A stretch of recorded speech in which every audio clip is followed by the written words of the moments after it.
Claire has to stop sharing. Ah, There. Okay. there we go. Thank you. I'd like to start by saying a few words about COP28 before I get into the land acknowledgement.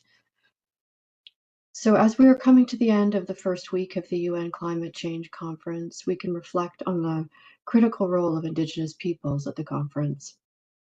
This week, the summit dedicated a day for talks on the role of Indigenous peoples from around the world in the fight against climate change. Muriel Ballard, an associate professor with the University of Manitoba's Faculty of Science, participated in a panel on loss and damage caused by the changing climate. Ballard is from Lake St. Martin First Nation, a community which was devastated by spring flooding in 2011. And I'm just going to read a quote that I read in the paper yesterday. She said, "It's Indigenous people's observations that are really critical because they're the predictors of what's happening in real time, what's happening on the land. They're the early warning system. A lot of decisions on climate change are based on reactions, so we need to be more preventative and learn from Indigenous peoples with their early warning system. That way, we can prepare for the changes that happen." At the heart of the global climate crisis lies a paradox. Those who have contributed least to the problem are often the most severely impacted. So we acknowledge the land we are meeting on is on the traditional territory of many nations, including the Mississaugas of the Credit, the Anishinaabeg, the Chippewa, the Haudenosaunee, and the Wendat peoples, and is now home to many diverse First Nations, Inuit, and Métis peoples. We also acknowledge that Toronto is covered by Treaty 13 with the Mississaugas of the Credit and is within the territory of the Dish with One Spoon Treaty. Thank you, Christina, for that acknowledgement that carries some additional significant weight.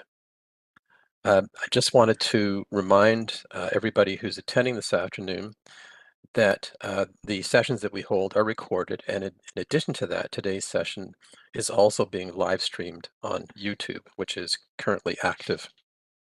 The project we're going to be reviewing this afternoon, and there's only one, excuse me, is the North York at the Center initiative, and it's the first time it's coming before the panel. This is a city study, as I mentioned, the first time it's coming to us.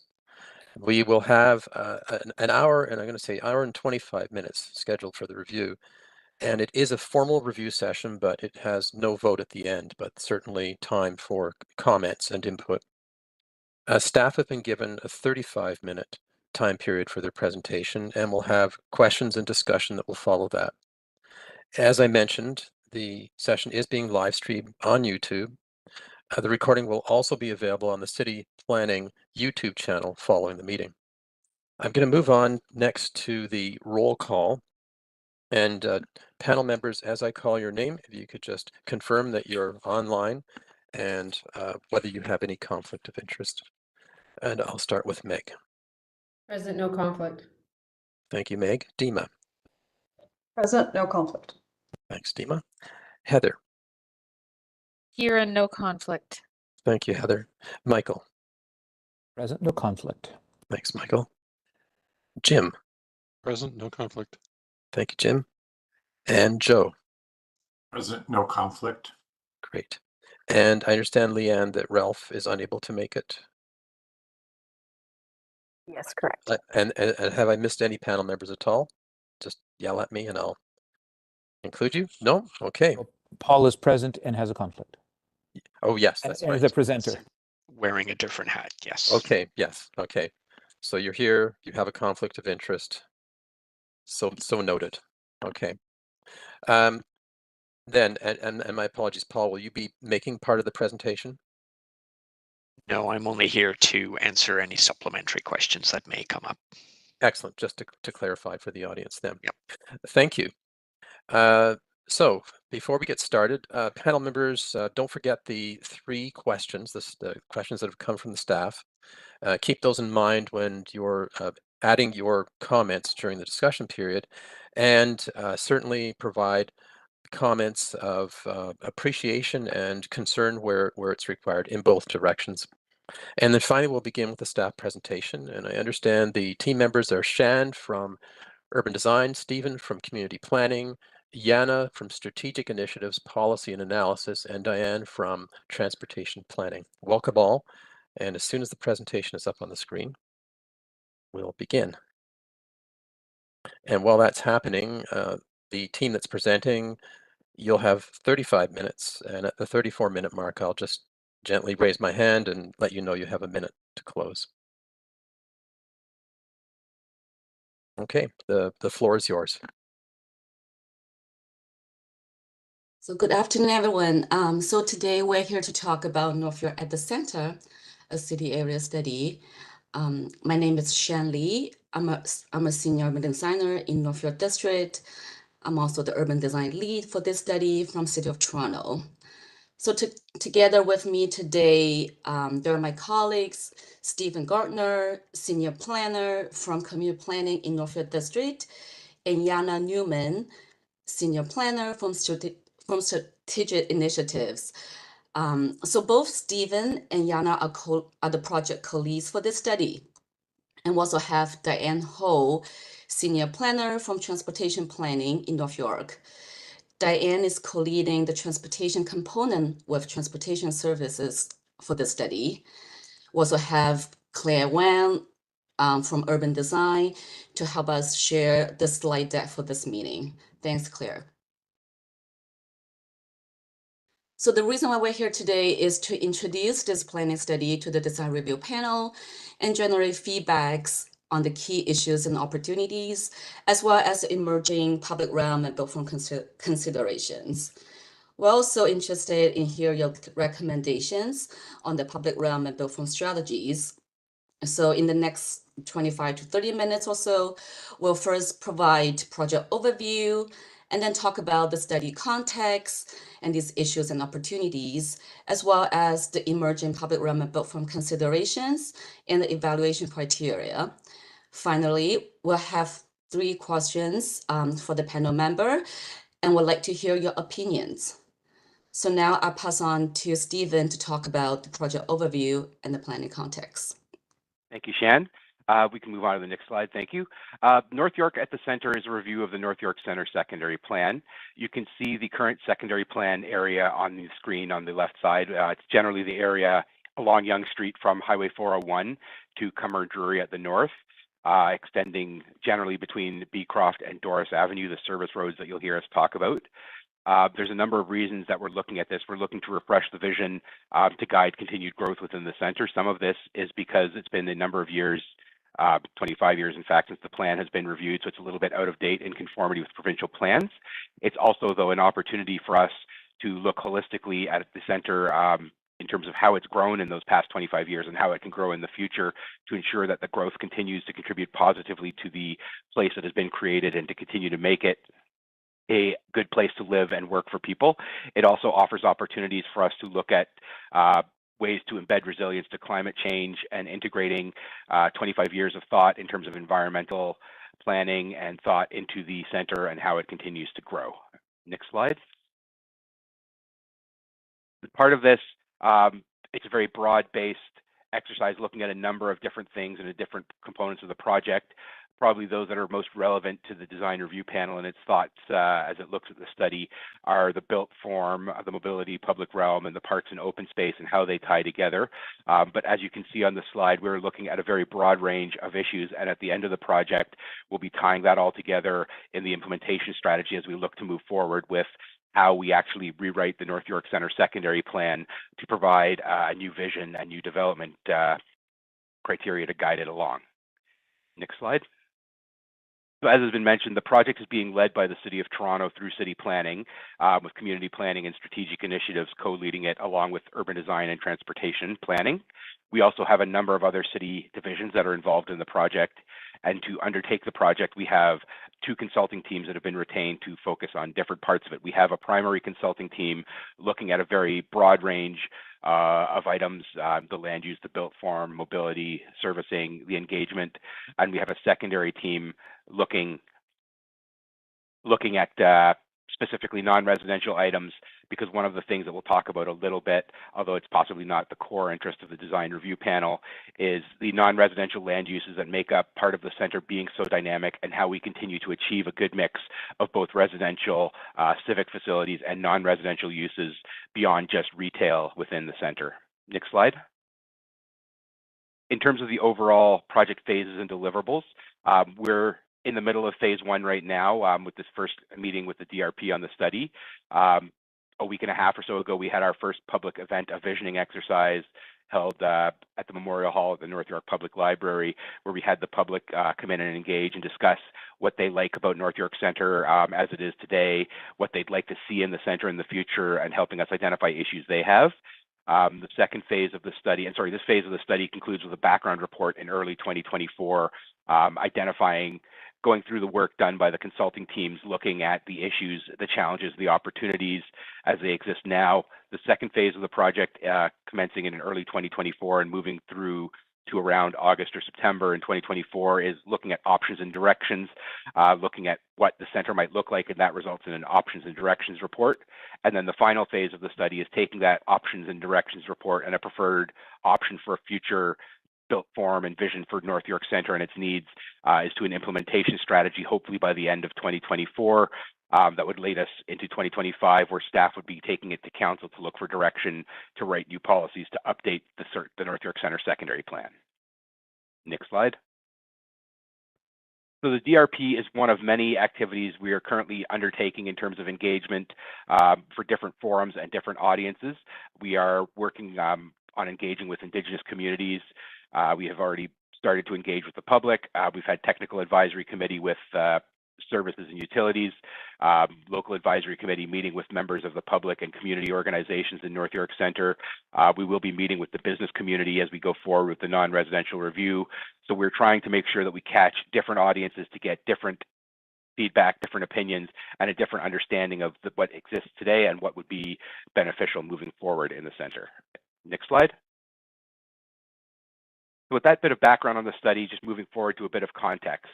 Yonge Street, North York Centre has been in existence for a long time. It's grown up along Yonge Street. It's like many centres in Ontario. It's begun as a very rural place with hamlets that formed up along the major intersections of the concession roads going north along Yonge Street. Over time, it grew and developed more. Post-World War I, there started to be a significant amount of growth with some of the small communities along Yonge Street growing up. That continued following World War II with the introduction of the 401, the Toronto Bypass as it was known at the time. As North York started to grow and become more of a singular place rather than a collection of small hamlets, there became a focus on having an actual downtown or creating a place that was more North York, and that coalesced in the late 1960s with the anticipation of the subway moving north and coming to North York, looking at actually creating a plan to prepare for growth, focusing on the subway in particular at the Yonge and Sheppard area. Over time, the center grew and evolved as the plan was reviewed and extended to cover a much larger area than just Yonge and Sheppard, reaching all the way up to Yonge and Finch and eventually up to Yonge and Cummer, basically covering off the area subject to the subway and the influence of the subway in North York.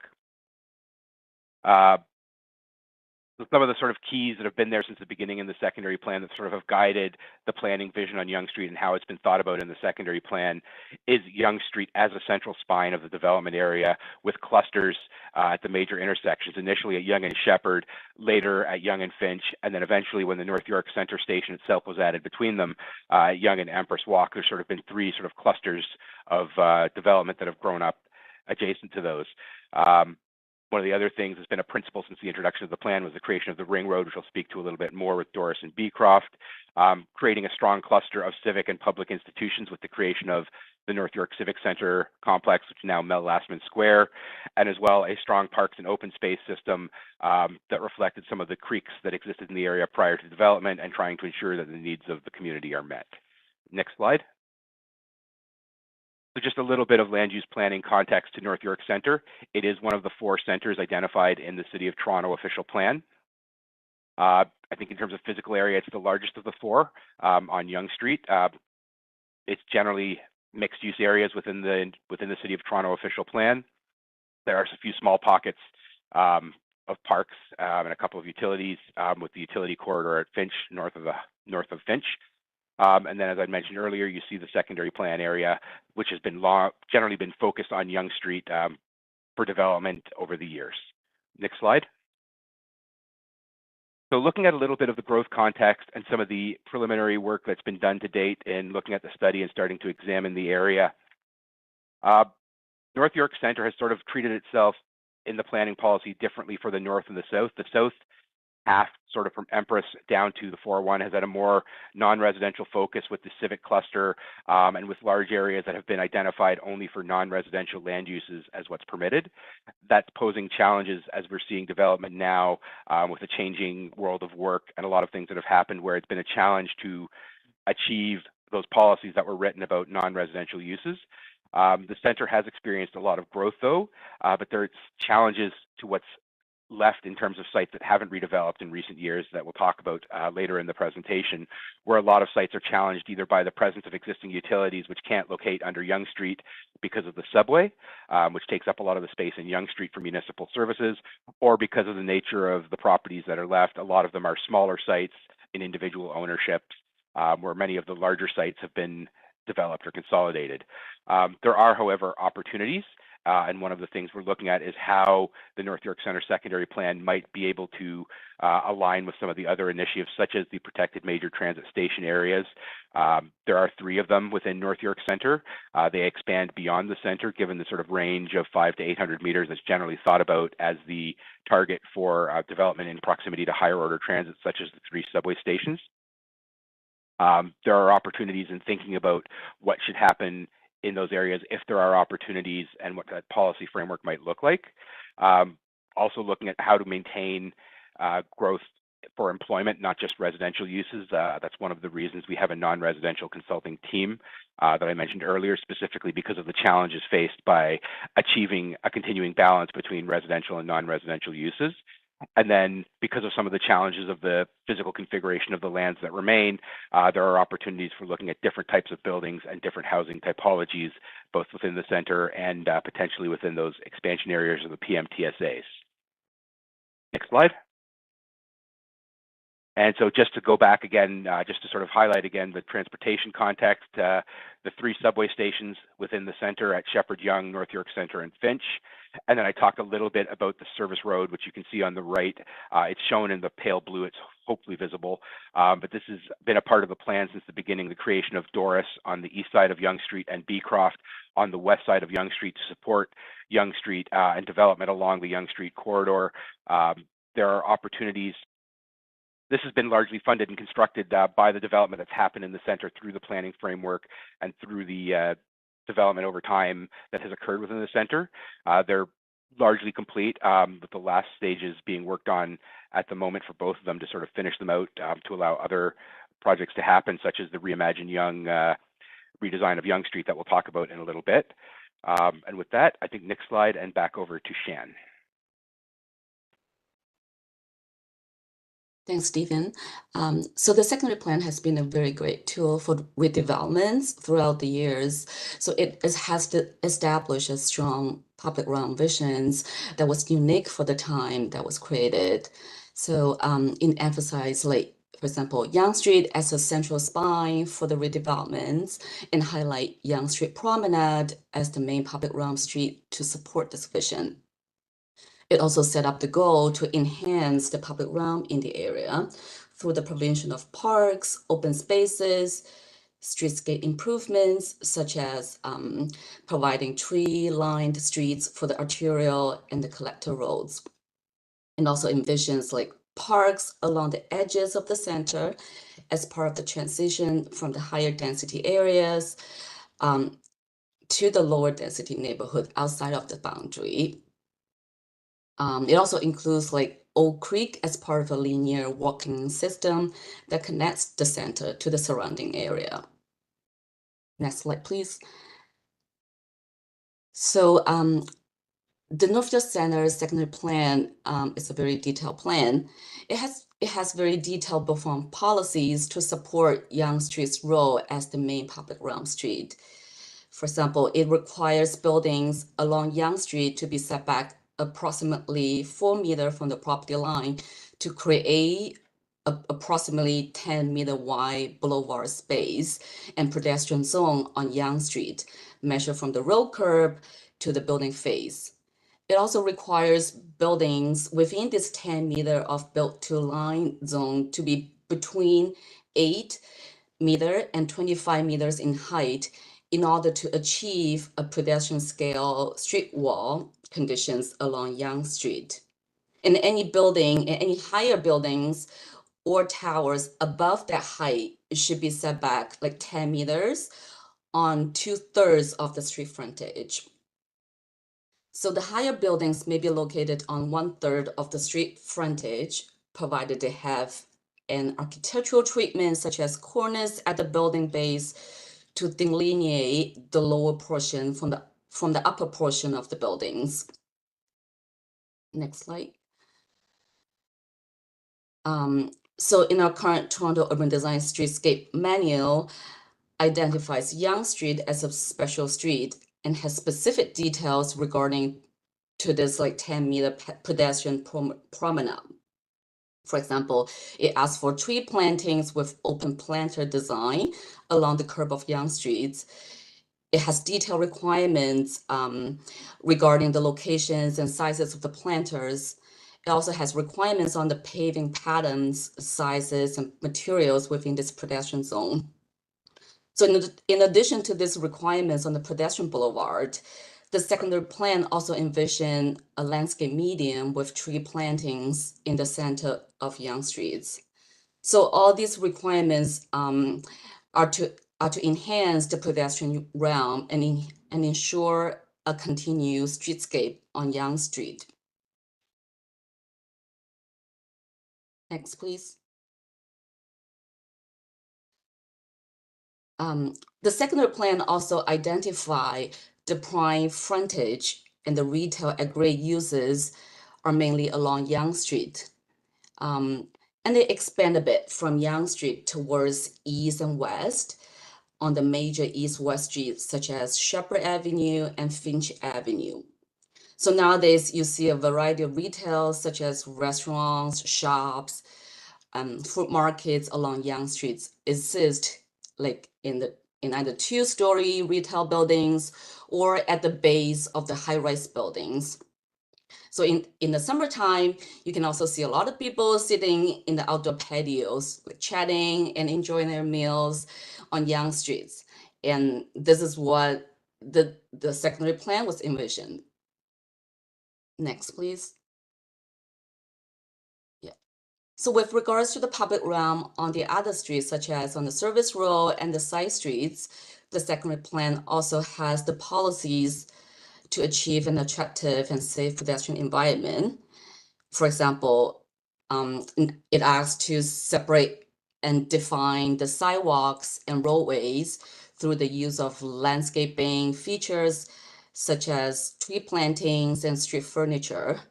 It also has like building setback requirements from the street to allow for soft landscaping to complement the streetscape. So if you walk along like Doris Avenue and Beecroft Roads nowadays, you'll see double rows of trees along most of the sidewalks. You can also see some soft landscaping with tree plantings in front of a more recent developments. So through our background research and with like consultations with our community, the local communities, we noticed and heard about some concerns on the existing conditions. For example, some existing sidewalks are narrow and missing, and there are limited east-west pedestrian crossing opportunities on the BC streets, such as on Beecroft Road and Doris Avenue. There are also lack of cycling facilities on the BC streets, limited non-residential uses on the east-west streets. So we're looking to identify like these gaps and improve these public realm streets. Now I pass on to Diane to talk about the ongoing city major street improvement and the transit projects in the area. Thank you, Shan. To complete the street network identified in the secondary plan, there are currently 4 major projects to implement and enhance the streets and public realm in North York Center. As shown on the map to the right, from north to south, there is Beecroft Extension from Finch extending north to Drury Avenue.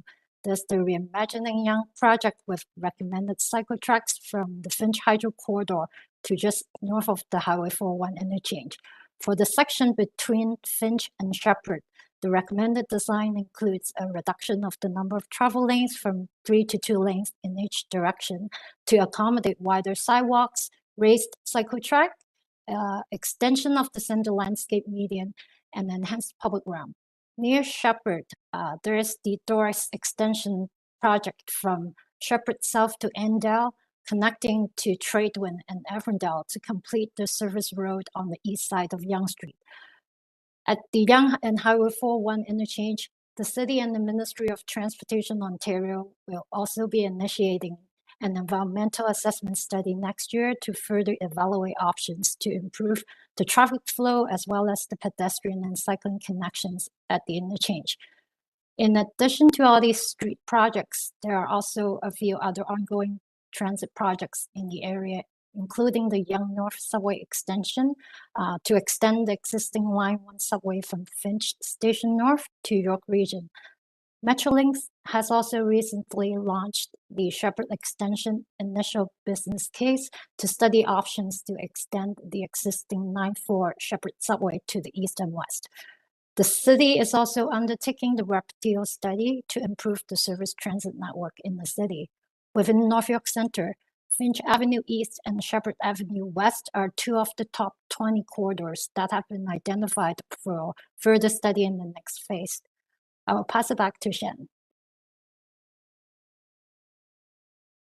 So in North York Center, there are also like public parks at different sizes that serve the community. So in the southern half of the center, there are like large parks like Willowdale Parks, medium park like Dempsey Park, small parks like Avondale Park and Gibson Park. In the northern part of the center, there are more small like pockets that are integrated into the communities, such as like Northtown Park and Bishop Park.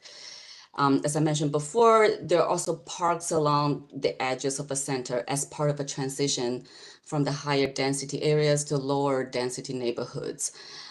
So through the study, we'll look into the opportunities to expand the parks for the growing population in the area, and also be in line with the visions for some of the priority areas for the new park that's set out by our Parks, Forestry and Recreation Division. Next. So in addition to parks, what makes North York Center unique is that it has many existing open spaces as community focal points. And these spaces also provide great opportunities for public art and placemaking. There are civic spaces such as Mount Lastman Square for large community events, and open space in front of the federal government building for social gathering.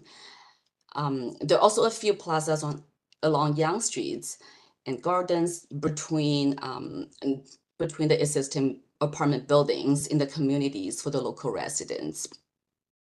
So throughout the review and study, we'll look into opportunities to preserve these open spaces and also to increase these open spaces in the area with enhanced placemaking and placekeeping for our growing communities.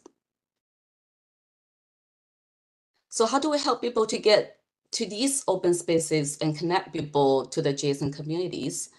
So in addition to the public streets that we just talked about, there are also different kinds of pedestrian connections that help people to move from one place to another place in the area.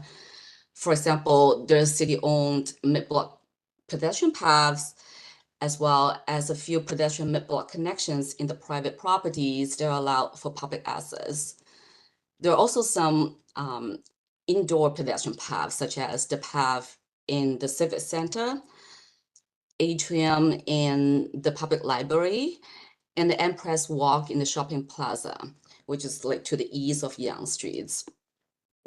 So in our through our study, we'll explore the opportunities to create more paths for people and establish a publicly accessible network to connect the open spaces, these open spaces, including parks, pubs, ravines, and the schoolyards.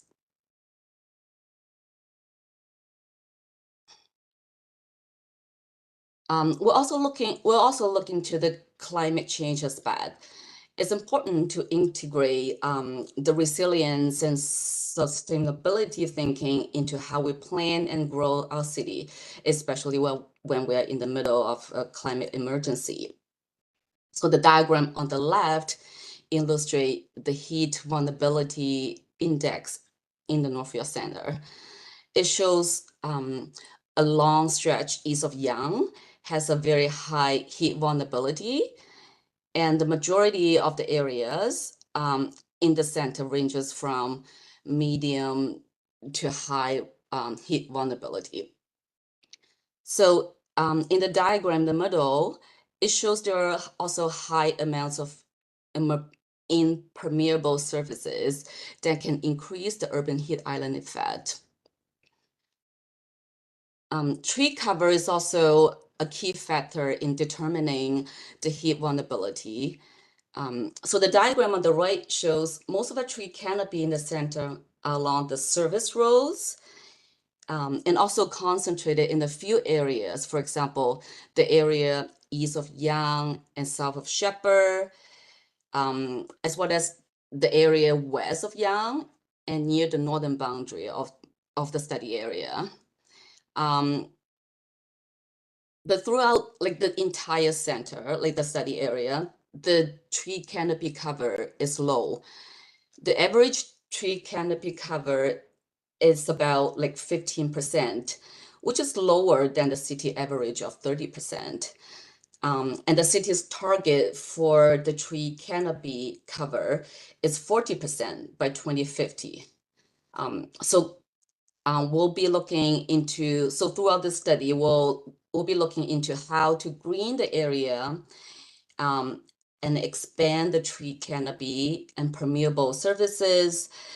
We'll also explore opportunities to integrate green infrastructure and support biodiversity when we're considering improving the open space network. So just a little bit about the center secondary plan and how it currently works in terms of how it handles height and density. The plan provides maximum densities that are then permitted to be increased by incentives. Unfortunately, that's a model that's no longer permitted through changes in the Planning Act. This is one of the challenges we've faced. It creates an issue for us in terms of how the plan actually works, in terms of development and whether or not actual applications can comply with the plan. We also are looking at issues from the protected major transit station areas, which require minimum densities.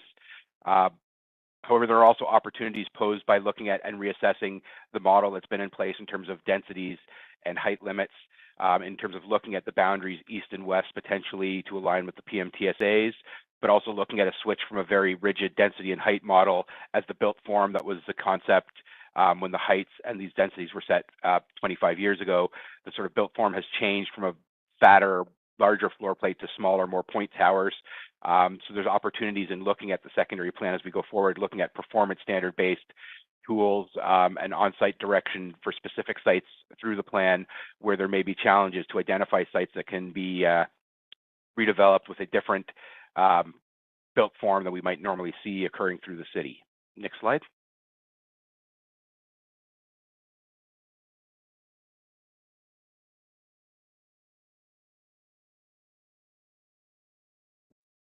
So as mentioned before, the objective of the secondary plan was to support Yonge Street as a central spine for redevelopments. So the key was to define Yonge Street and to protect neighborhood and provide transition to the neighborhoods when the plan was created. So from the height diagrams, you can see taller building heights are allocated along Yonge Street with appropriate setbacks and stepbacks from the streets. And the building heights go down as they move away from Yonge Street. as part of the transitions towards the neighborhood outside of the area. So the secondary plan has the requirements that the building massing should fit within the 50% or 70% horizontal distances, angular plane, depending on where it is, in order to provide transition to the neighborhood.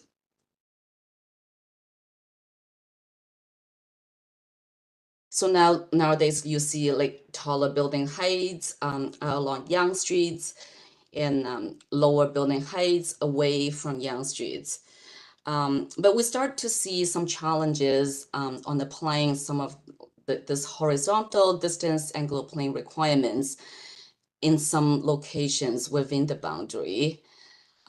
So through the study, we'll examine the areas outside of the current plan as to what a more intense form of development could be, and explore different transition strategies, such as maybe a combination of different building types, open spaces, building setbacks, and stepbacks. So within the area, like there are different building types and forms with a variety of building materials that help shape the characters in the area. So the major building types that we have seen today are commercial and residential buildings. There are apartment buildings like senior housing with more open spaces at grade. And then the single family houses, they're built around like 1970s and 80s with the building facade materials of more concrete, masonry, or bricks. There are also more recently built mixed-use tall buildings, like with concrete precast and more glasses. And the low-rise townhouses with the facade cladding materials such as like brick veneer and other type of like cladding. Next.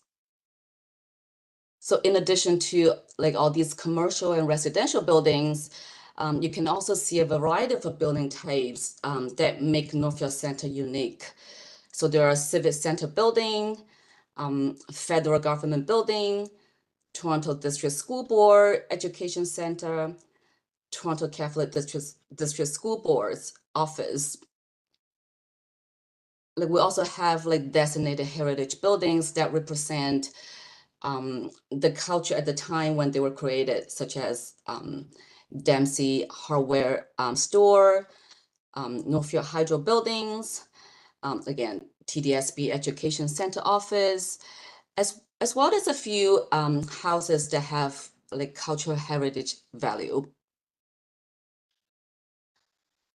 So mostly along Yonge Street, there are also many like offices buildings with more concrete masonry in the building base and glass curtain walls that wrap around upper parts of the buildings.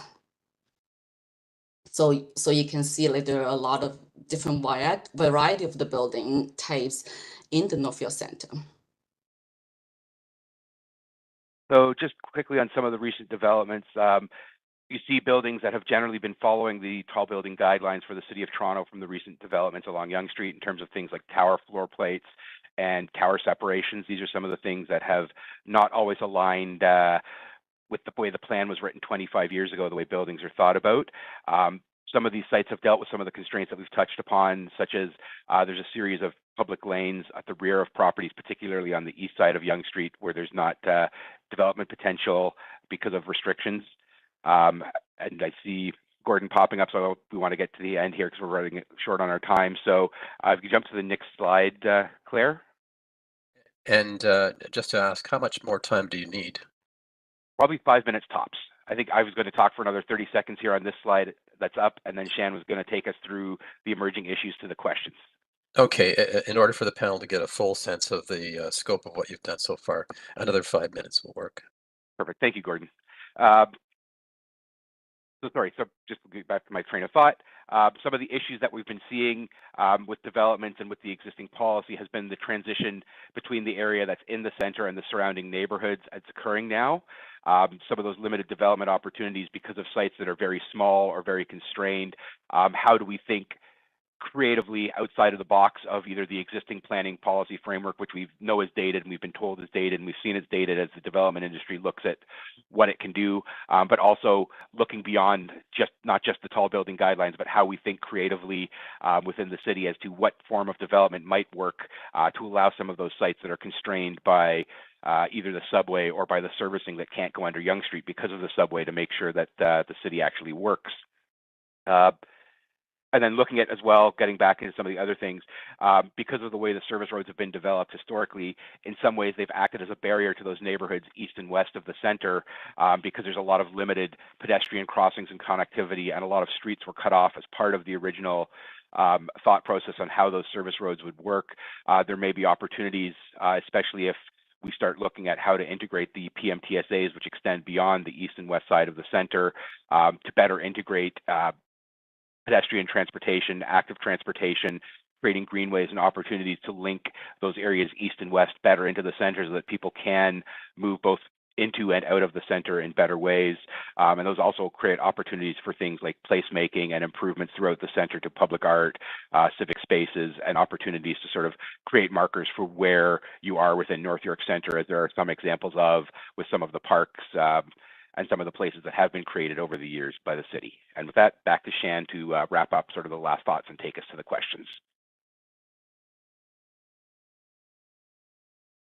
Yeah, so some of the emerging public realm and built form considerations and evaluation criteria that we have so far that I briefly mentioned it before. So public realm, we'll be looking into street characters and streetscape design, greening North York Center, considering the existing built area, additional intensification, active ground floor uses, including retail to animate the public realm, parks and open spaces, including the locations and size of parks and other open spaces, impacts on the public realm, including shadow and wind impacts, pedestrian network and mid-block pedestrian connections, cycling network, including the dedicated cycling facilities on the existing streets.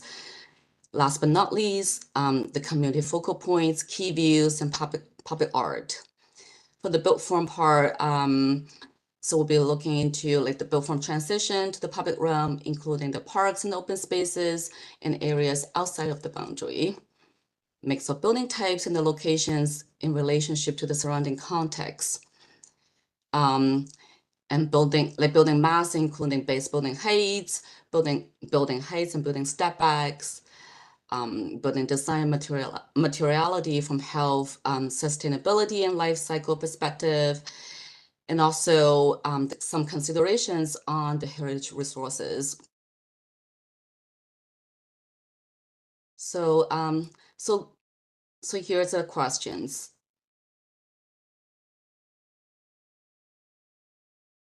First, are there any questions? Are there any suggestions or anything missing regarding to the issues and opportunities? How can we approach these to ensure the North York Center continues to evolve as a unique and vibrant downtown for North York? The second one is what public realm and built form should be the focus for the study? Are there any public realm and built form considerations that could be added? The last question is, are there any recommendations on the public realm and built form strategies to achieve the study objectives, in particular related to active ground floor uses, including the retail to animate the public realm, greening North York Center, considering the existing built area and the additional intensification, as well as the built form transition.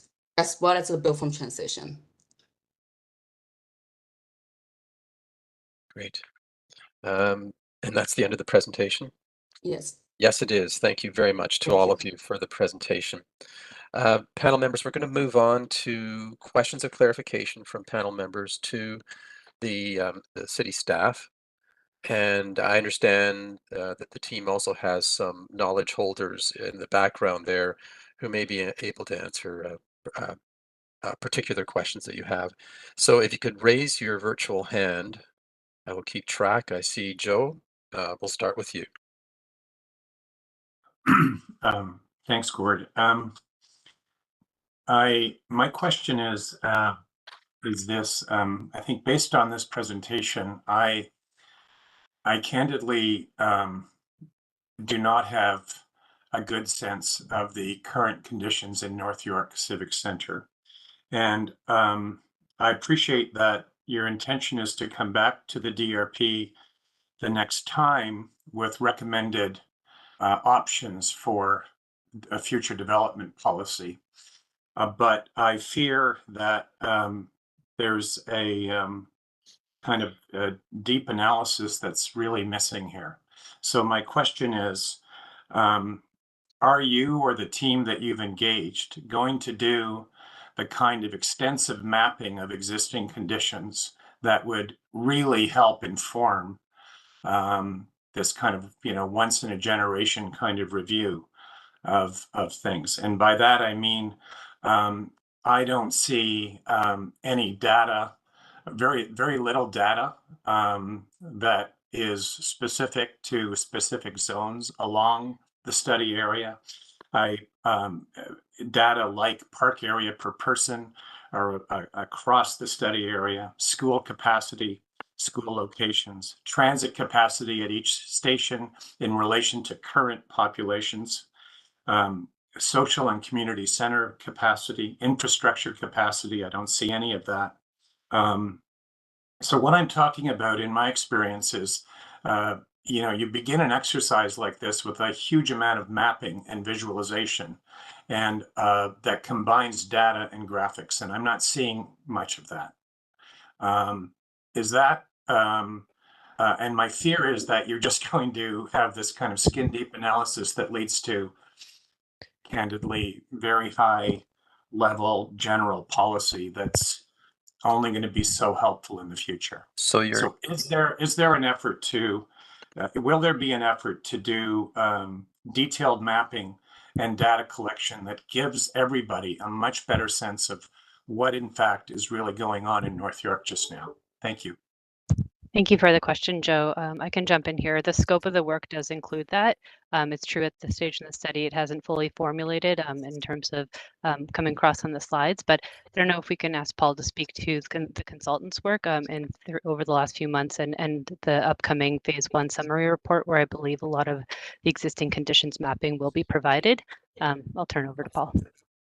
Yeah, I think you've explained it there, Jana. Joe, that's just stuff that's only just beginning, and there's a draft due in January. We do have the parks mapping, the separate work going on around CSNF. WSP's on the team looking at both servicing transportation. So that work is in hand. It's not at this presentation at this time yet. And additionally, the city did put together a preliminary set of mapping that is available. Some of those maps were included here, but again, those were high level, and the consultants are doing a deeper dive to complete that as part of their phase 1 work. Joe, that answers your question? Yes? Okay, we're going to move on to Heather and then Michael. Over to you, Heather. Thank you. Sorry, That's okay. lost my mouse there for a moment. On page 29 of the presentation, this idea of linear parks that are just outside of Yonge Street, I'm just wondering, are you seeing opportunities to be able to incorporate that idea? Which page, Heather? 29.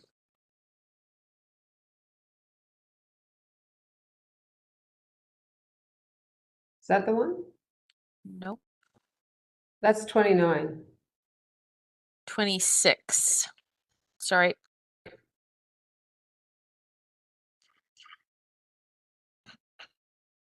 So this idea of the green, sorry, I'm just, thank you.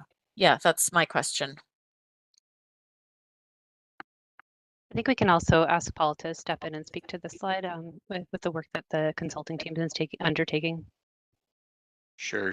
Heather, just to clarify, those map identified on that plan are existing linear parks, and so there's a mix of those depending on either street. Some of them are part of the right of way. Some of them are formal parks managed by parks. And then some of them are setbacks like you see on the left side labeled in orange. So there's a real mix of things. I see. The question of setbacks and transition linear parks is going to be reviewed together with the boundary area expansion. So if we are looking to extend the mixed use designation into those low rise neighborhoods, there will be a comprehensive look at how that happens, not only land use built form, but also the park networks, open space networks, as well as the sort of mobility. So there's a big question Shan highlighted around how pedestrians cross Doris, for example, and do we need to open up more and safer connections east to west? Okay, great. And so my next question is in, I guess, the same category. So on page 32, you don't have to go there, but it says East-West Street says neighborhood greenways. And so I'm just wondering, beyond bike lanes, would that be referring to the slide I think that Shan showed of like areas where you're trying to secure a second row of trees, a small boulevard? I'm just wondering if there's a like a If I kind of may, I second. can respond, or Yeah. I'm just looking to the team. Yeah, and a little nod. Yeah, so Heather, it is something we identified. If you're familiar with the work at the Yonge and Eglinton secondary plan, there was a kind of extensive public realm plan that identified, I think it was called the Eglinton Greenway, and then a loop. And so there was a series of public realm moves that included both deeper setbacks, wider trees, and a kind of planting strategy that connected some of those higher density areas with the surrounding neighborhoods, the amenities, the parks, the schools to the east and the west. Okay, great. And then one last thing, it's just on page 14 of the PDF that I had, maybe it was just at my end, the same image was repeated. So I would love it if we could just throw up that slide one more time, because I noticed it was correct when you went through the presentation, and I think it was noting parks. Yeah, apologies for sure. that. It was because the North York Center is so large, a lot of the maps are split into north and half, reflecting the two halves of the plan. And when the PDF was sent out, it had the same half repeated twice on both sides of the page. Right. Okay. Okay. Can you tell me what the purple says on the legend, please? That's the cemetery to the west of the Mel Lastman Square and the Civic Center.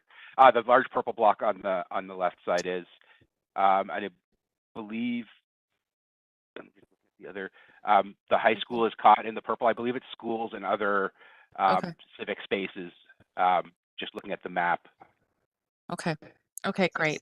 Okay. Yeah, thank you. Okay. Thank you. And thank you for the question, and thank you for the comments back, team. On to Michael. Thanks, Gordon. A lot of the issues I was interested in have been asked, but maybe a question about the questions. I'm just trying to make sure I understand what bullet point 1 and question 3 is really asking, because I'm assuming that on Yonge Street there are a lot of retail uses that are meant to animate the public realm. What more could you be asking about that particular bullet point that maybe I'm not understanding?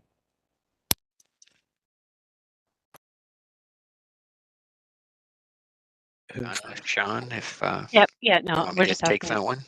I think Shan can clarify, unless Paul, you're prepared to. Go ahead, Sean, and I can follow. So for the issues opportunities is actually focusing on the public realm and built form issues and opportunities, not only like on Yonge Streets, but like other areas, for example, like service roads, and other arterial roads, or any potential existing built form issues or opportunities such as like built form transitions. Like so these are like the questions that's intended for. So Michael, Paul, maybe you can jump in. Okay. Does that, yes? I think so. Thank you. Okay. I just wanted to add a question. I just wanted to confirm, is there a shortfall of green space and park space versus the population currently? And if there is, what magnitude is that shortfall? I do know that the area is under the city average, so the city does not establish parkland provision targets. It rather sort of just provides the average, and then whether an area falls above or beyond below that. And there are a few different measures. I might put Paul on the spot and ask him for the exact numbers because his team has been digging into it, and I haven't been dug in on that piece. If I can get a moment, I can come back and respond to that. We can get you the right answer. But I think the bigger point is that the projected population growth is also going to push that into a further below average. So we're looking to identify those needs.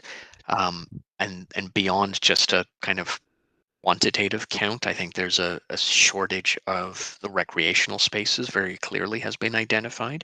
There's a lot of small parkettes and playgrounds and these little bits that follow the creeks and things, but there's actually an incredible deficit of larger areas. You know, most of the ones we do see are parts of schools that necessarily don't have the same access. So it's not only the quantity, but the programming and the shape and the size of them that's a consideration, let's call it. And I should note that along with the work on the park strategy through the main the main project that Perkinson Will and WSP are undertaking, the city is separately undertaking community services and facility strategy. So there is a connection between looking at the recreational facilities and the provision of that alongside a broader look at parks. Okay, thank you both. I'm going to move over to Meg for the last question. Yeah, just quickly, it's a follow-up to what Paul was saying. Paul, I understand, or to the proponent team in general, like thank you for explaining how do you set then how do you set targets for green space, knowing that there isn't one there now? Like how does one do that?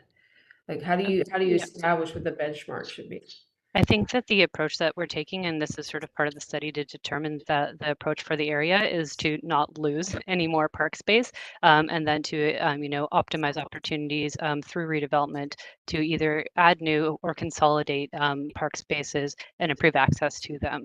So Paul, I believe, I don't know if you want to add anything to that, but part of it is really looking at how you can build on what's there and not lose any more. Yeah, I think there are some other strategies that we've used in the TO core, so the downtown study, that looks to make the most of what we've got in places where we are constrained. So looking at things like ravines that perhaps are not officially parkland, but can offer some of those spaces, streets, POPs, and other spaces that can offer some of the more recreational, sorry, not recreational, but the passive uses, as well as sort of the straight parkland dedication. So it's not an answer, but it's more of a strategy, and it's going to be developed in tandem with the community facilities piece. So tying the need of a very particular program with the space. Great. Thank you for that input. Panel members, we're going to move on to the panel discussion, and keep in mind the three big questions with sub questions within them that the team has indicated to us. And the way we're going to do this is, and I just wanted to let everybody know, we're going to run a little bit longer, but clearly this is a big study and we probably have lots to talk about. First of all, with panel members, are there any panel members that need to leave? For instance, we're supposed to end at 2:35. Are there any panel members that need to leave before that or at that time? I don't see anybody raising their hands. Okay, so what I'm going to suggest is the discussion order will be Heather, Dima, Joe, Meg, Jim, and Michael. And I think if you could self-manage time, say 4 minutes per person, self-manage. And if people feel like staying a little bit longer and there are fresh questions to ask or fresh comments, we'll come circle back again. So Heather, if you could start us off, that would be great. Sure. Thank you. Paul, you had your hand up a minute ago. Did you want to quickly say something before I started, or? My apologies. I didn't catch that. Yeah, no worries. I just have the parkland info. I don't know that I can share my screen, but again, we are below the city average. The north is closer to the city average. And then as you go south, especially around Yonge and Shepherd, where there's the higher density of populations, we're well below we're at the kind of 4 meters per person versus a kind of 28, which is the average. So there is a gradient from north to south. Thank you for that information. Okay. Back to you, Heather. Okay, thank you. Thank you for the presentation. I really appreciated on page 12 the summary and the beginning of the gathering of information. I think on the background research, the 140% population growth and 77% of residents identifying as immigrant or non-permanent residents. I think this is a kind of good start with respect to looking at and anticipating the future needs of the area. I think I definitely agree with Joe in his line of questioning that this is probably a start to many more studies and numbers to follow. I wonder if the study could be further parsed or broken up a little bit into more bite-sized pieces. Maybe these could center on the three main centers around transit.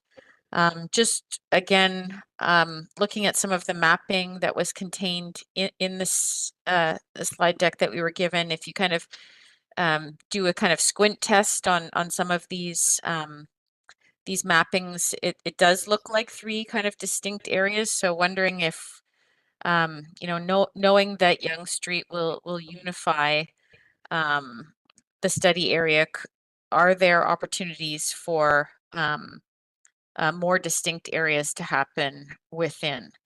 So, part of this could be items in the public realm, planters, tree standards, if there's an opportunity to look at that.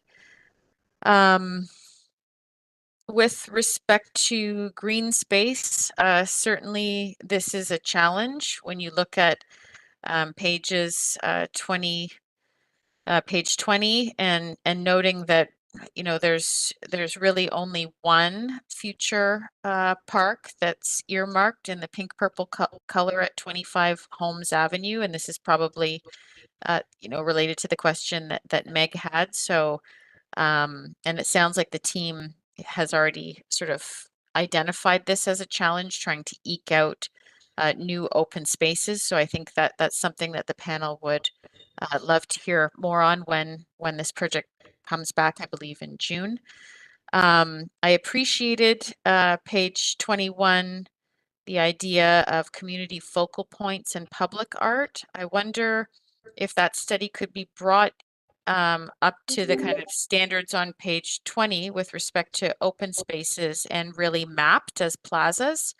I think that would be much more helpful than just noting kind of dots as focal points, because these are open spaces that are used, and I think very well used actually in this this area. It's kind of, there's more of a language of plazas than parks, I would say. Then I think the idea of the linear parks, although it's tied to the boundary expansion, is very valuable on page 26. So it would be great to again continue to hear how these would be eventually secured and perhaps even see some mapping for that. On page 32, I think the idea of neighborhood greenways is also very strong, and appreciated Paul's explanation as to how these might be further incorporated and rolled out, because I didn't quite understand that in the package. And those are my comments. Thank you. Great. Thank you, Heather. On to Dima and then Joe. Thank you very much for the presentation. You'll forgive me if I go slightly anecdotal at the moment because my parents live in that neighborhood. And when they first moved to Toronto and moved there, one of the great attractions of the area was that everything was located. Like there's subway, there's groceries, there's movie theaters, there's pharmacy, there's retirement. I'm trying to convince them to get rid of the car. They could do everything on foot. And it had that incredible, like everything was there to live on foot and to be accessible on foot, except the quality of walking in the area. So it becomes, so if they want to take a walk, in fact, a lot of people, the most successful park in the area or the most successful place where people actually do walk and go out is the cemetery. That is always full. It is always where people walk. It is green. There's less traffic. There's less wind, which is a huge constraint on when they're walking around in that area because of the wind tunnel and especially some of the major intersections. It is absolutely, it's incredible how much wind there can be. And I guess to answer that question, like the first line of question number 3 about active ground floor uses, I read that as sort of understanding how this area is changing. It wasn't in one of your photos, but there are still a lot of that typical Toronto Main Street 2-floor retail that are little blocks on that street. There's a lot of them still there. And I understand those will be primed for redevelopment and they will change and they'll get taken over and demolished.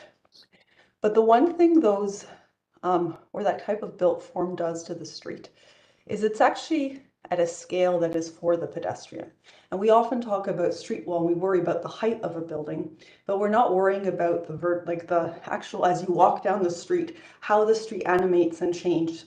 And a lot of the new development in that street, they take out the small blocks, and then suddenly the scale of the development is at a block level. You're having a whole block of the same facade, which is not, it's great for cars as you're driving down, or like, you know, you can, it's great for like car orientation. You're on this block because it's all this wall. You're on this block because it's all this wall. But if you're a pedestrian experiencing the space, there's a kind of unrelentingness to the street wall, especially when it's all glass plate, which there is a lot of it in this area, that kind of makes it, I guess, less animated and less interesting to walk through. So I think in the built form, there should be some consideration of the pace people walk up a street and some study as to how the street can get articulated to actually remain interesting. And so that's paced and organized for people rather than for cars in terms of the identity of the street. The other thing is, I mean, I'm sure you're going to do this eventually, but the wind, well, beyond the wind is the sunlight in the area. And I see all those pictures with all those trees, but that's a puny street, like puny trees everywhere. So I feel like the street design needs to start almost with what do we need to get the best trees in the street and then work backwards. Like there's an ambition to green the street, but we're still back to puny trees in little banks in a row. Like maybe the trees don't have to be in a row. Maybe like there needs like, I don't know, there has to be a stronger consideration of what does it take to get really healthy big trees in that area. It will help with the wind, it will help with the articulation, it will help with the global health of the people who live in the neighborhood. And at the moment it's not, like it's quite dire. There are large stretches of that area in which whatever attempt at putting trees there, the trees aren't, it's not a happy, they're not happy greenery in that scale. And I think I will leave that for now as sort of my 2 main comments. The greening has to be serious. It's not like how do you weave the greenery into the neighborhood? It's how do you make that street green and then go from there. That's it. Thank you for my comment. Thank you. Great, thank you, Dima. On to Joe and then Meg. Joe. Thanks, Gord. I'll admit to being somewhat frustrated with the package and the presentation to date. I think given how rapidly our city continues to grow, how critical the opportunity is in this period of growth, I think we collectively need to kind of improve our game, if you will, with respect to a number of things in this regard. And in the broadest terms, I guess it's how do we understand our communities? And how do we better understand the topic of community capacity? And, you know, what Dima was just talking about, and I really appreciated those comments, is that some of this is quantitative, but what Dima was talking about was also qualitative. And the analogy I would draw is like, you know, we've got a patient that's healthy in some ways and unhealthy in other ways, but we don't have a deep diagnosis. We have a, what I'd call a drive-by diagnosis, a kind of skin deep diagnosis. And so the, you know, there's far too many generalities in this presentation, or statistics that candidly aren't helpful. I'll give you one. The population density is 6 times higher than the citywide average.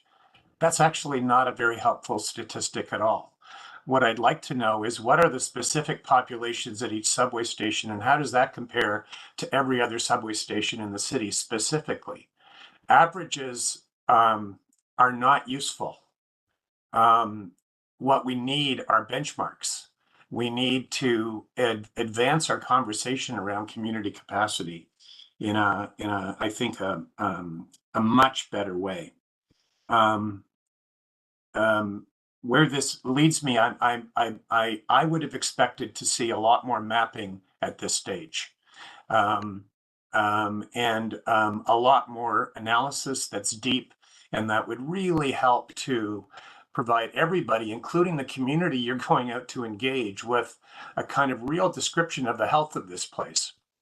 What are the really great places and great things to reinforce, and where are there weaknesses and difficulties that need to be addressed? And so my nervousness is, if you're thinking you're going to come back to us in June with recommendations for the solutions, we would have missed out on understanding this deep analysis, because it's not there yet. And so I'm puzzled by that. I'm puzzled by the lack of what I would call the embrace of smart city technology, and the use of sophisticated mapping on a whole range of topics that would really give us a better handle on how this place is currently performing and working, and where it needs help. So I'll leave that point at there. One minor shout out, just as a kind of architectural, urban design, city building trivia. A smile came to my face as I was reviewing the material, where I saw a couple of sketches by my good friend and old colleague, Bob Alsop, who I believe worked with the city in the 90s to do maybe when the last secondary plan was done. And if you look at some of those hand-drawn sketches, you get a sense of the facility and ability of a really good architect, urban designer, landscape architect to kind of capture an idea through a sketch and help people understand the sense of a place. So we don't have Bob's not active any longer, but you know, that kind of sensibility I'd like to see more of in terms of how the work is moving forward. And I would strongly recommend that, rather than coming back to us with solutions at your next visit, that what you come back with are the deep analysis and understanding of the place that will really inform our collective diagnosis and our collective recommendations about how to make this place much better. Thank you. Thank you, Joe. On to Meg, and then Jim and Michael. Over to you, Meg. Yeah, I second what Joe was saying very much, and my notes are different, and the way I'm going to say it is different. But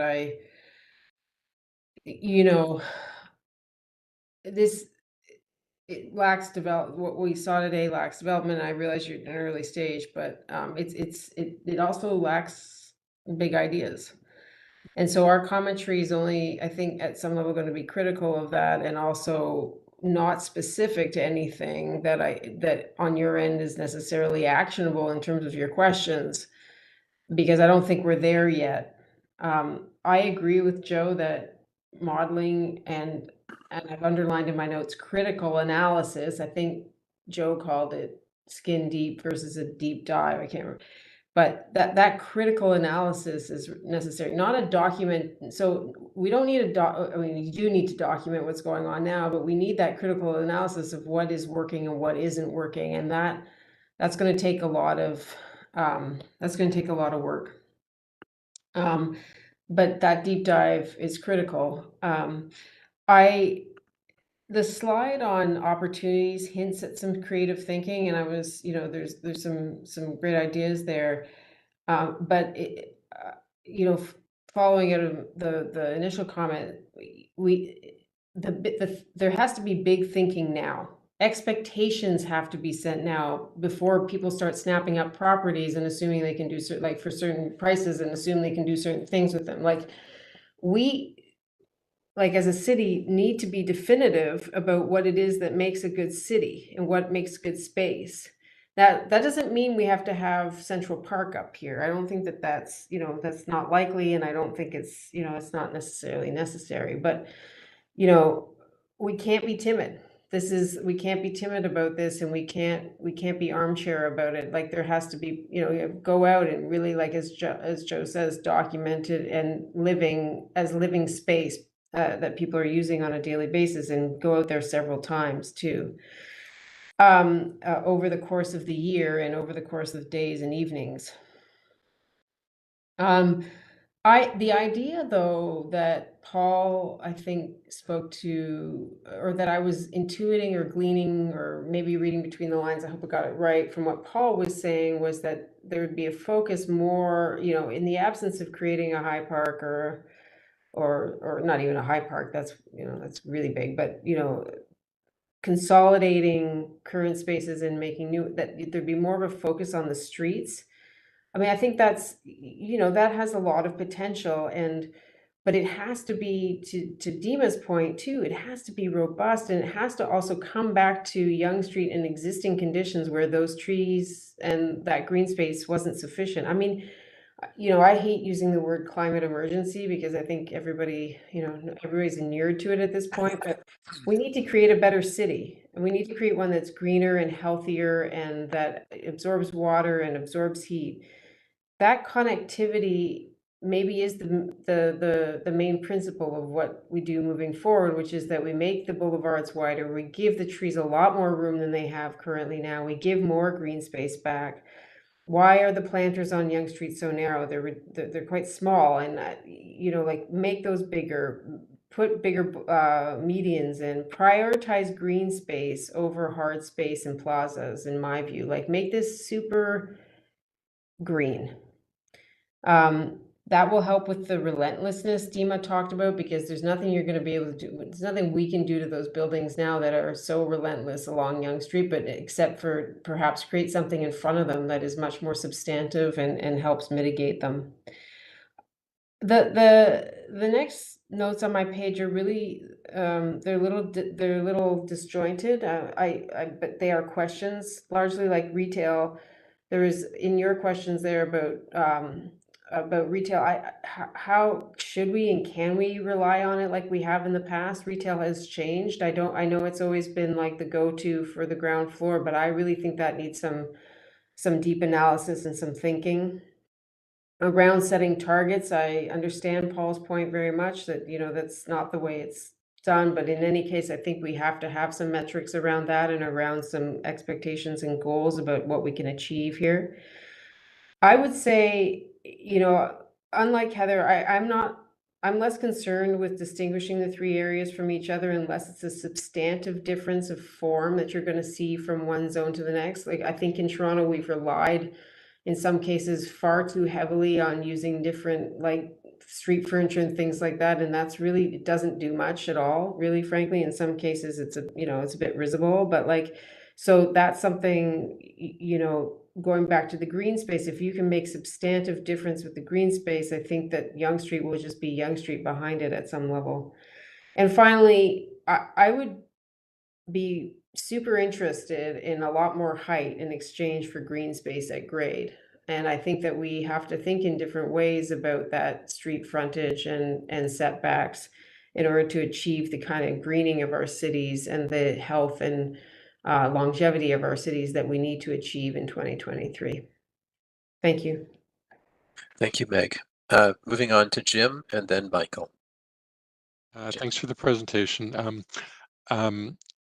I kind of sympathize with Joe and Heather and people who are saying, it's a big area. We don't really have enough background information to talk about sort of detailed ideas at this point.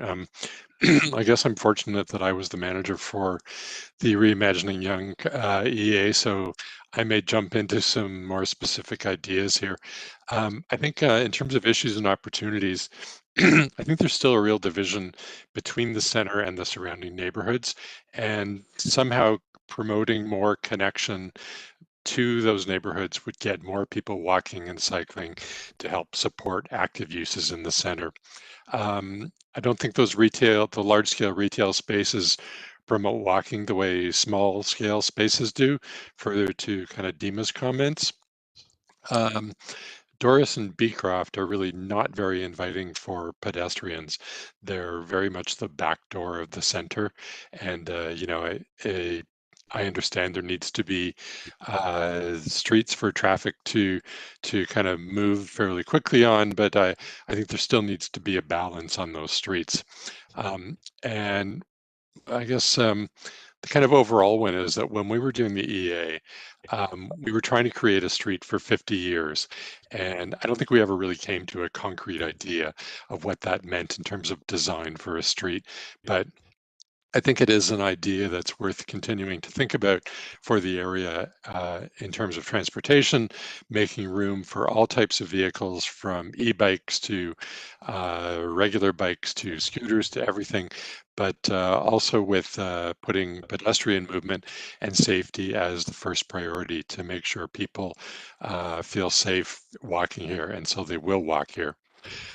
In terms of public and built form measures or strategies to consider, I think preserving the remaining small buildings on Yonge Street in those few blocks where they really do exist in kind of a cohesive block. I'm sure a lot of you read Edward Keenan's column in the Star yesterday. I think we really do need to preserve the small scale, kind of quirky historic buildings that give a place character. And there's not that much of that here. So we do need to find a strategy to really support that. Dima made great points, I thought, on the idea of that unrelenting nature of the big glass walls that are kind of emerging throughout Yonge Street. I would suggest more crosswalks on Doris and Beecroft to get people in and out of the center more effectively. I would suggest looking back at the draft Reimagining Young plan. We had some other ideas for public space enhancements there that later got cut for various reasons.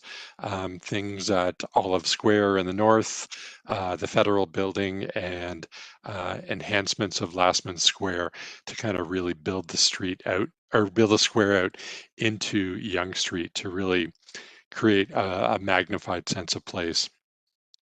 Another idea would be to consider making some of the east-west streets one way so that more of their space can be devoted to cycling and walking and green space.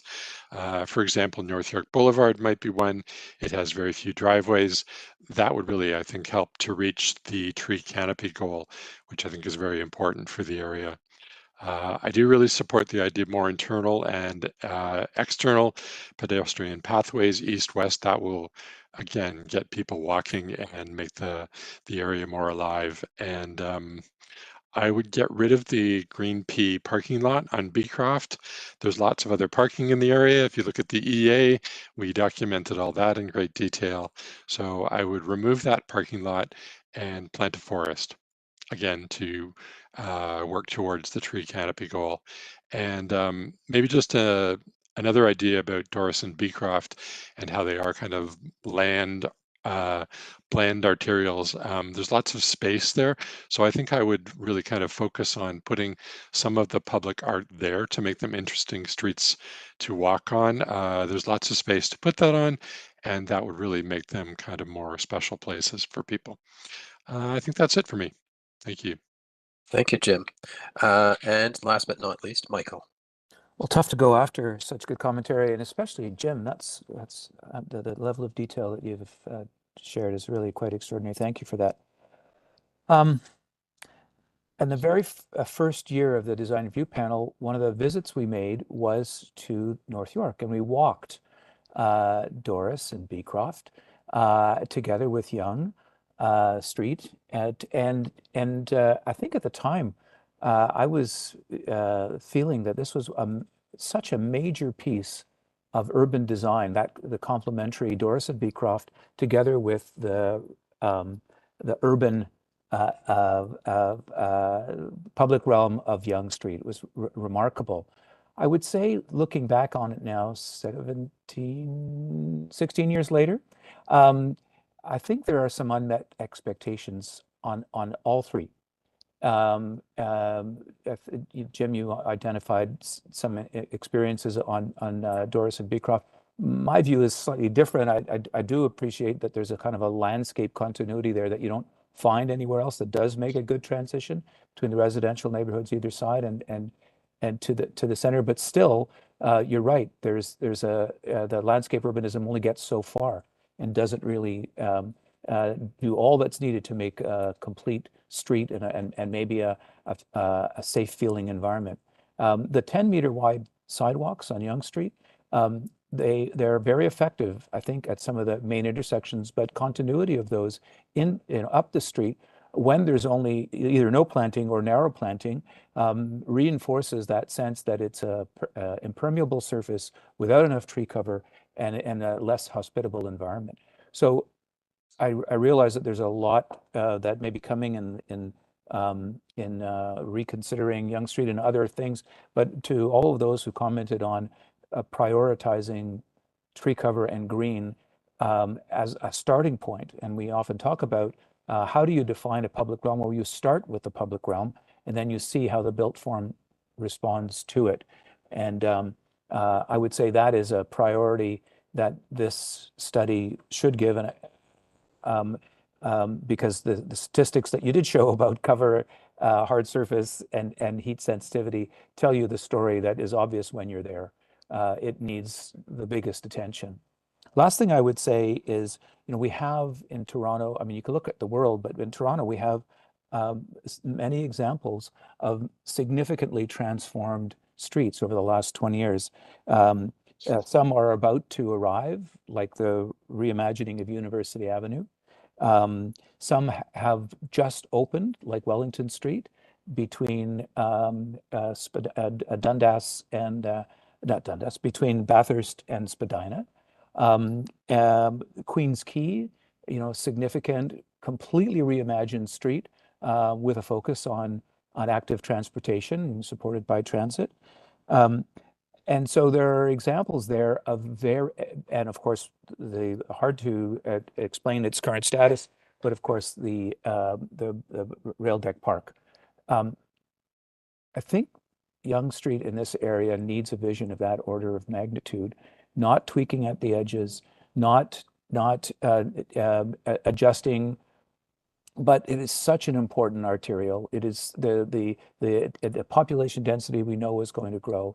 The need for change is so great that I think it deserves a big idea of that scale. One caution I would bring is on the Wellington Street reimagining, which we saw in its very earliest days here at the Design Review Panel. And there it is, and I walked it a couple of days ago. And the parallel linear parks were a fantastic idea. The execution of the middle 75% of the linear park on the south side is a 2-foot wide planter. And I don't think that really meets anyone's expectation of what that linear park could be. So I would say, let's make sure that the aspiration and possibility of that transformation that we're hoping for Yonge Street in North York is operating at the highest level possible. Thank you, Mr. Chair. Thank you.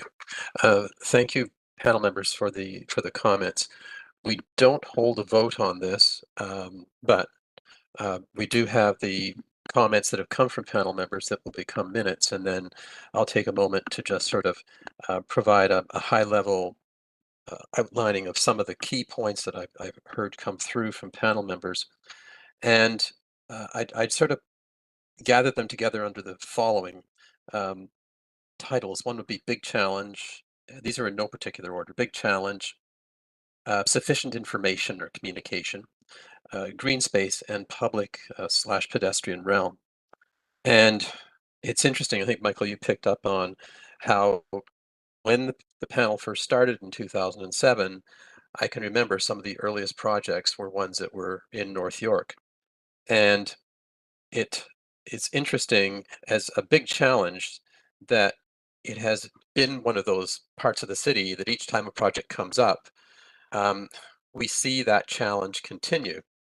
And now we reach this big moment when there's an idea or an intent of trying to change this and trying to create a compelling story, and not just simply a story to tell, but a story that turns into something concrete. And I think panel members have notioned that. So I think that is a very important key item. This notion of a big challenge needs a compelling story. It needs a big answer. It needs something that really takes hold, because what we simply find is it's a place of contradictions. At one point, it's highly urbanized, Yonge Street, and then somewhat maybe there was meaning in the trying to transition that was imagined, but it becomes actually an awkward transition, and people have talked about that. And how do you take essentially a long, thin piece of territory and turn it into something that actually has centers in it and actually has places where you stop? Because right now it's all built around thoroughfare, Yonge Street. So that's one. With this, the notion of sufficient information, and this certainly has been identified by the panel members.